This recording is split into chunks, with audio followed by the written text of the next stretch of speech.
नमस्कार दोस्तों। अगर आप एक्सपोर्ट इंपोर्ट बिजनेस स्टार्ट करना चाहते हैं या आप ऑलरेडी एक एक्सपोर्टर हैं तो आपने आरसीएमसी के बारे में तो सुना ही होगा। अगर आप इस बात से कंफ्यूज है कि आरसीएमसी होता क्या है, इसको क्यों बनाना है, कहाँ से बनाना है और आपके प्रोडक्ट के लिए कौन सा आरसीएमसी आपको लेना रहेगा, तो ये सब जानकारी अगर आपको चाहिए तो आप इस वीडियो को एंड तक देखें और इस वीडियो में मैं आपको सारी चीजें बिल्कुल सिंपल लैंग्वेज में समझा दूंगा। तो नमस्कार दोस्तों, मेरा नाम है रजनीश। स्वागत करता हूं आपका हमारे YouTube channel connecting India exam solution में। दोस्तों, connecting India exam solution India का एक ऐसा यूट्यूब चैनल है जो आपको एक्सपोर्ट इंपोर्ट से रिलेटेड सारी जानकारी डिटेल में प्रोवाइड कराता है। तो अगर आप भी एक्सपोर्ट इंपोर्ट से जुड़ी हुई जानकारियां सुनना और देखना पसंद करते हैं तो चैनल को सब्सक्राइब कर लें और बेल आइकन को प्रेस कर लें ताकि आपको हमारे आगे आने वाले वीडियोज के नोटिफिकेशन मिलते रहे। तो चलिए दोस्तों, वीडियो में बढ़ते हैं, बात करते हैं आरसीएमसी के बारे में।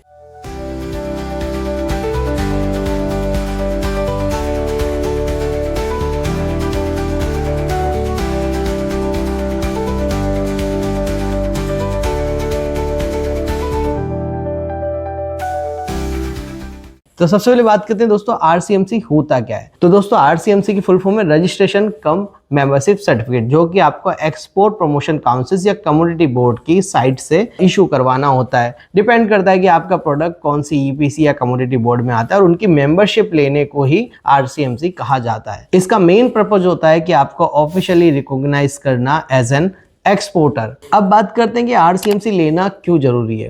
तो देखिए दोस्तों, गवर्नमेंट मल्टीपल टाइप्स के हमें इंसेंटिव्स देती है, ड्रॉबैक्स देती है। तो गवर्नमेंट ने ये बॉडी इसीलिए बनाई है कि ये एक्सपोर्ट को प्रमोट करने का काम करती है। तो आपको जब इनकी मेंबरशिप लेते हो तो आपको इंसेंटिव्स भी मिलते हैं और जो गवर्नमेंट के ड्रॉबैक्स भी मिलते हैं। और गवर्नमेंट की कुछ स्कीम्स है जैसे MAI, market assess initiative schemes. तो जब आप किसी भी कमोडिटी बोर्ड या एक्सपोर्ट प्रमोशन काउंसिल्स के थ्रू आप इंटरनेशनल मार्केट्स में जाते हैं, वहां पे अपने ट्रेड फेयर को ज्वाइन करते हैं, तो वहां पे भी आपको एमएआई स्कीम के तहत जो है आपको बेनिफिट मिल जाते हैं। तो ये बेनिफिट तभी मिलते हैं जब आपने आरसीएमसी लिया हुआ होगा और साथ में ये आपकी क्रेडिटेबिलिटी को बढ़ाने का काम करता है इंटरनेशनल बायर्स के सामने। अब बात करते हैं एलिजिबिलिटी के बारे में कि कौन कौन लोग जो हैं आरसीएमसी के लिए अप्लाई कर सकते हैं। अगर आप एक एक्सपोर्टर हैं और आपने सिंपली इंपोर्टर एक्सपोर्टर कोड ले लिया है, उसके बाद आप आरसीएमसी अप्लाई कर सकते हैं। चाहे आपकी कंपनी प्रोप्राइटरशिप फर्म हो, चाहे आप एक प्राइवेट लिमिटेड कंपनी है, चाहे आप पार्टनरशिप कंपनी है या एलएलपी कंपनीज है, सभी लोग आरसीएमसी के लिए अप्लाई कर सकते हैं जो एक्सपोर्ट इंपोर्ट का बिजनेस शुरू करना चाहते हैं। बात करते हैं इसके लिए डॉक्यूमेंट क्या क्या रिक्वायर है। देखिए दोस्तों, सबसे पहले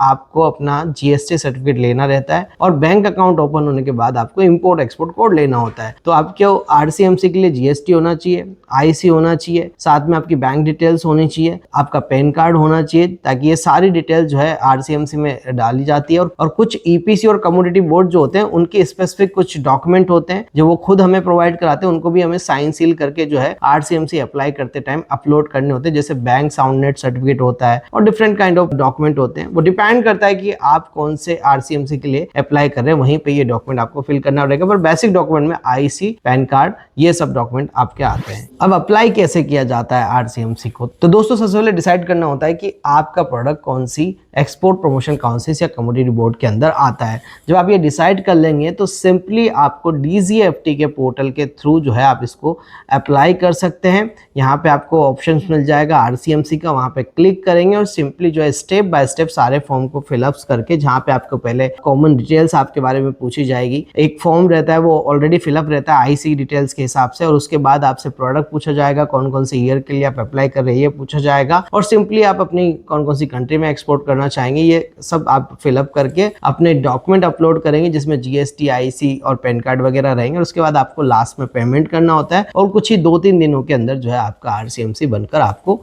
मिल जाता है। फीस और अगर टाइम की बात करें तो सिंपली फीस जो है आपके जो भी एक्सपोर्ट प्रमोशन काउंसिल से या कम्युनिटी बोर्ड है उनकी हिसाब से डिपेंड करता है कि अगर आप जैसे एपेडा की मेंबरशिप लेने जा रहे हैं एग्रो प्रोडक्ट के लिए, तो यहाँ पे आपको करीब 5900 की फीस पे करनी पड़ती है। डिपेंड करता है कि आपका कौन सा आरसीएमसी है, उसी हिसाब से अलग अलग बोर्ड्स की और अलग अलग ईपीसी की अलग अलग फीस रहती है। तो ऑन एन एवरेज 5000 से लेके 20000 के आसपास अलग अलग एक्सपोर्ट प्रमोशन काउंसिल और कम्युनिटी बोर्ड की फीस आपको देखने को मिल जाएगी। अब आरसीएमसी के मेजर बेनिफिट्स क्या हैं। देखिए, आरसीएमसी के मेजर बेनिफिट, एक तो आपको गवर्नमेंट्स बेनिफिट इससे मिल जाते हैं, एक्सपोर्ट के इंसेंटिव्स मिल जाते हैं, ट्रेड फेयर को आप ज्वाइन कर सकते हैं जिसमें आपके एमएआई बेनिफिट्स भी आपको मिल जाएंगे और एक बिजनेस ग्रोथ अपॉर्चुनिटीज आपके पास बनती है। साथ में आपको बायर भी रिकॉग्नाइज करता है। एक तरीके से ये आइडेंटिटी का काम करता है आपके लिए कि आप गवर्नमेंट रजिस्टर्ड जो है एक एक्सपोर्टर हैं, गवर्नमेंट की संस्था के द्वारा रजिस्टर्ड एक्सपोर्टर हैं। तो यहाँ पे आपकी क्रेडिटेबिलिटी भी इंटरनेशनल मार्केट में इंक्रीज हो जाती है। तो चलिए दोस्तों, अब मैं आपको बताता हूँ कि आपके प्रोडक्ट के लिए कौन कौन सी ईपीसी या कमोडिटी बोर्ड का सर्टिफिकेट आपको लगेगा। तो दोस्तों, सबसे पहले आपको गूगल पे सर्च करना है ईपीसी एंड कमोडिटी बोर्ड। यहाँ पे सबसे पहले एक वेबसाइट आएगी export promotion council and commodity board India trade portal की, जिस पे आप क्लिक करेंगे। यहाँ पे क्लिक करने के बाद आपको ये सारे ईपीसी एंड कमोडिटी बोर्ड दिखेंगे। सबसे पहले आता है अपीरियल एक्सपोर्ट प्रमोशन काउंसिल, जहाँ पे आप रेडीमेड गारमेंट से रिलेटेड जो है आपकी ये इसकी मेंबरशिप आपको लेनी पड़ेगी। अगर आप केमेक्सिल, अगर आप जैसे कि एग्रोकेमिकल में डील कर रहे हैं, एसेंशियल ऑयल में डील कर रहे हैं, लुब्रिकेंट्स में डील कर रहे हैं, soap and toiletries cosmetic item में डील कर रहे हैं, तो आप केमेक्सिल्स का जो है मेंबरशिप यहाँ पे ले सकते हैं। कारपेट एक्सपोर्ट प्रमोशन काउंसिल्स आप लेंगे अगर आप कारपेट का एक्सपोर्ट कर रहे हैं। कैशू एक्सपोर्ट प्रमोशन काउंसिल्स आप लेंगे अगर आप कैशू का एक्सपोर्ट करेंगे। हालांकि इसे मर्ज कर दिया गया अभी एपिडा में, तो अभी आपको एपिडा कम्युनिटी बोर्ड का आरसीएमसी इसमें लग जाएगा। कैपेक्सिल जो है उन प्रोडक्ट के लिए जिन पे केमिकल का पॉलिशिंग होता है या केमिकल बाहर से अप्लाई किया जाता है। उसके बाद councils of leather export promotion councils है लेदर एक्सपोर्ट के लिए। इसके बाद इलेक्ट्रॉनिक एंड कंप्यूटर सॉफ्टवेयर है। इंजीनियरिंग एक्सपोर्ट प्रमोशन काउंसिल्स है इंजीनियरिंग प्रोडक्ट के लिए। Export promotion council EOU and sales unit जो स्पेशल इकोनॉमिकल जोन में है उनके लिए है। इसके बाद आपका हैंडीक्राफ्ट के लिए एक ईपीसी बनी हुई है। जेम्स एंड ज्वेलरी के लिए है। इंडियन ऑयल सीड के लिए है। जूट प्रोडक्ट के लिए है। मोबाइल एंड इलेक्ट्रॉनिक डिवाइस के लिए, फार्मास्यूटिकल प्रोडक्ट के लिए फार्मेक्सिल है। Power loom development export promotion council, project export promotion council, अगर आप इंडिया से बाहर जाके कोई प्रोजेक्ट करते हैं कंस्ट्रक्शन वगैरह, तो इंजीनियरिंग कॉन्ट्रैक्ट लेते हैं, तो उसके लिए भी ये प्रोजेक्ट ईपीसी है। सर्विस अगर आप देते हैं इंडिया में, तो फिर आपको इंडिया से बैठ के फॉरेन कंट्रीज़ में, तो आपको यहाँ पे एसीपीसी की मेंबरशिप लेनी है। शीले का एक्सपोर्ट प्रमोशन काउंसिल्स है।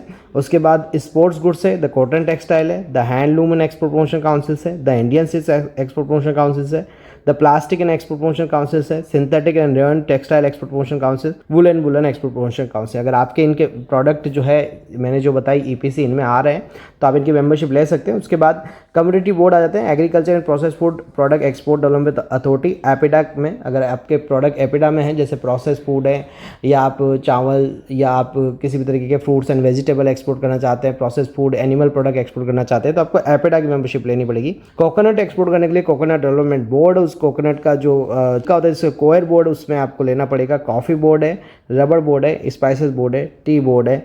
मेरीन प्रोडक्ट के लिए एक्सपोर्ट आपको एम्पिडा का सर्टिफिकेट लेना है। टोबैको बोर्ड के लिए आपको जो है टोबैको का सर्टिफिकेट लेना है। अभी भी कंफ्यूज है और आपको समझ में नहीं आ रहा है कि आपके प्रोडक्ट के लिए कौन सा आरसीएमसी आपको लेना पड़ेगा, तो आप कमेंट में अपने प्रोडक्ट का नाम टाइप कर दें, हम आपको करेक्ट जो है ईपीसी या कम्युनिटी बोर्ड आपका बता देंगे। तो आई होप दोस्तों वीडियो में दी गई जानकारी आपको पसंद आई होगी। अगर आप एक्सपोर्ट इंपोर्ट सीखना चाहते हैं, घर बैठे अपना एक्सपोर्ट इंपोर्ट बिजनेस स्टार्ट करना चाहते हैं हमारे कई सारे क्लाइंट्स की तरह, तो आप ज्वाइन कर सकते हैं हमें एक 7 डेज ऑनलाइन ट्रेनिंग प्रोग्राम में, जिसके अंदर हम आपको गाइड कर रहे हैं कि आप इंडिया से कैसे एक्सपोर्ट कर सकते हैं, उसके प्रोसीजर्स के बारे में, डॉक्यूमेंट के बारे में, मार्केटिंग करना, बायर फाइंड करना, उससे पेमेंट लेना, शिपिंग करना, सारी चीजें प्रैक्टिकली आपको लाइव बायर फाइंडिंग वगैरह सब कुछ सिखाया जाता है। हम कैसे एक्सपोर्ट कर रहे हैं ये भी आपको बताया जाता है, कैसे बायर से बात करें ये भी आपको सिखाया जाएगा। तो अगर आप भी घर बैठे एक्सपोर्ट इंपोर्ट सीखना चाहते हैं तो अभी स्क्रीन पे नंबर पे हमें कांटेक्ट कर सकते हैं। अगर आपको बनाना है किसी प्रोडक्ट का आरसीएमसी तो आप हमें स्क्रीन पे नंबर पे कांटेक्ट कर सकते हैं। आप हमें फॉलो कर सकते हैं सोशल मीडिया पे, जिसके लिंक आपको डिस्क्रिप्शन में मिल जाएंगे। तो मिलते हैं हमारे नेक्स्ट वीडियो में। Thank you very much.